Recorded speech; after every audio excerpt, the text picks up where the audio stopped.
สวัสดีพี่น้องFC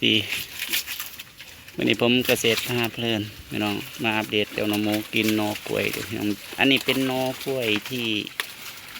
เรียกว่าเกรด A นะหน่อหน่อยๆอ่อนๆอวบ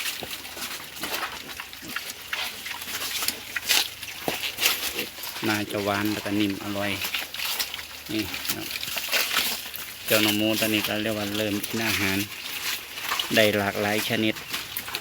ใบกล้วยนอกล้วยหรือว่าหยวกกล้วยหลอกประมาณมากีดกินในเบิดทุกอย่างเนี่ยบ้านี้ยอดกระถินกินดีจะมาอัปเดตให้ทุกท่านได้ชมกันก็มือใหม่พี่น้องบ่ท่านได้มีความรู้ยังมากไม่เกี่ยวกับการเลี้ยงหมูก็อยู่ระหว่างการศึกษางานประสบการณ์ลูกพันธุ์ทั้งเบิดเก้าโตพี่น้องเริ่มใหญ่ขึ้นเรื่อยๆก็อีกบ่นานแม่เขาคงจะได้ผสมพันธุ์นะท้องแรกนี่ลูกบ่ดกพี่น้องลูก5 โตแม่ละ5 โตหมู2 แม่นี่คลอดลูกมา10 โตตุยตัวหนึ่งก็ถ้ารุ่นนั้นเบิ่งคลอก2จะให้ลูกประมาณใดอันนี้ก็ต้องติดตามกันต่อไปผมคิดว่าน่าจะเกินหานะแม่หนึ่งนี่จะคลอดลูกออกมากันจะได้ประมาณเดือนกับ10 ปันหรือเดือนกว่าเล็กน้อยนะครบกำหนดคลอดนะต่อเมื่อ13 พฤษภาคมที่ผ่านมาก็น่าจะเดือนกว่า13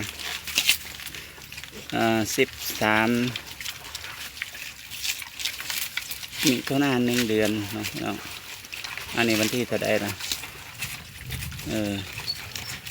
ก็น่าจะเกินมาแล้วแหละพี่น้องเกินเดือนกว่าแล้วล่ะน่าจะเดือนหาวัน10 วันวันนี้ผมก็คำนวณได้มันลงไปอีกประจักษ์วันคิดว่าน่าจะยานุ่มนะ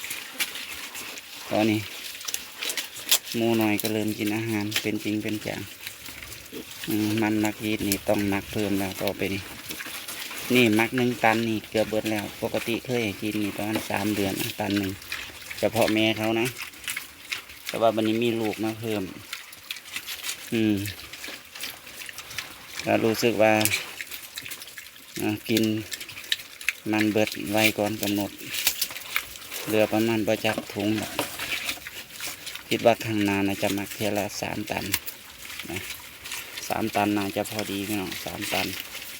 3 ถึง 5 ตันถ้าหมูน้อยพวกนี้ใหญ่ขึ้นประมาณน้ำหนัก30 ถึง 40 โลนี่อาจจะมักครั้งละ5 ตัน5 ตันนี่ก็5,000 โลแต่เราบ่มีมันนักยีดนี่ผมบอกไว้เลยว่าผมคงจะไปไม่รอดคือว่ามันไปไม่รอดพี่น้องมันอาจจะเมื่อยขึ้นมันมักยีดเนี่ยมันซอยเราประหยัดเวลาได้เป็นไร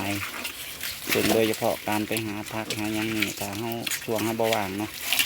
ช่วงเรามีธุระนี่เราก็บ่สามารถที่ไปหาได้คนน้องก็ต้องมีธุระบางละเพราะฉะนั้นมันมักยีดคือการเลี้ยงที่ตอบโจทย์ที่สุดนะช่วงใดเราก็เร่งรัดก็คือเราให้กินมันมักยีดเป็นหลักไปเลยแต่ว่าอาหารเสริมให้กินทุกวันแหละแต่ว่าถ้าผมหมายถึงว่าถ้าเราบ่ว่างเนาะเราก็บ่ต้องไปหาคือนะมันก็สามารถที่ให้กินมันมักยีดได้หรือให้กินเช้าแรงก็ได้นะแต่ว่ามันมักยีดนั่นมันต้องกินเป็นประจำอยู่แล้วเพราะเป็นอาหารหลักแต่ว่ามันเป็นอาหารที่อยู่ท้องแต่ว่าพวกหยวกกล้วยยอดกระถินมันเป็นอาหารเสริมแล้วอาหารรองเพื่อว่าหมูพันอยู่ซื่อๆพันจะได้บ่เหงาให้พันกินเดือนกัดเดือนไตสิเพราะว่ามันเป็นระบบธรรมชาตินะเราต้องเลี้ยงแบบกึ่งธรรมชาติให้ได้มากที่สุดอันนี้เป็นประสบการณ์ที่ผมเลี้ยงนะซึ่งหลายๆท่านอาจจะมีการเลี้ยงแตกต่างกันไปบางท่านเพิ่นจะเลี้ยงแบบต้มข้าวให้กินต้มผักต้มยังแต่ว่าผมก็เคยต้มมาแล้วนะพี่น้องแต่ว่ามันบ่ไหวมันเมื่อยมันเวลาจะไปใส่มันใส่มันยากก็มื้อนี้ก็มาเฮ็ดในทุกวันนี้ก็ต่อไปเราทุกวันนี้ให้กินมันมากินเป็นหลักก็เบาลงเบาแห้งลงส่วนกระถินช่วงนี้มันก็ไล่นะกระถิน กฐินนี่มันมีทุกยอมยาเลยในเขตทางหลวงชนบทในไฮในหน้าในสวนห่างหกห่างซึ่งมันหลายเพราะฉะนั้นก็ถือว่าเป็นจุดที่เป็นเวลาที่กฐินนี่เรียกว่าเป็นอาหารที่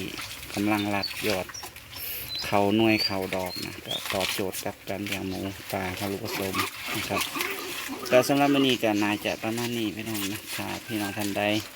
มีความคิดเห็นแตกต่าง หรือมีความรู้ใดที่สามารถจะแนะนำผมก็ยินดีรับฟังเนาะพี่น้องสามารถคอมเมนต์ติเตียนหรือว่าให้ความรู้เพิ่มเติมได้นะผมยินดีรับฟังและก็รับฟังเหตุผลนะครับพี่น้องที่เรียนมาก่อนสินะในกรณีที่ผมกับมือใหม่ผมก็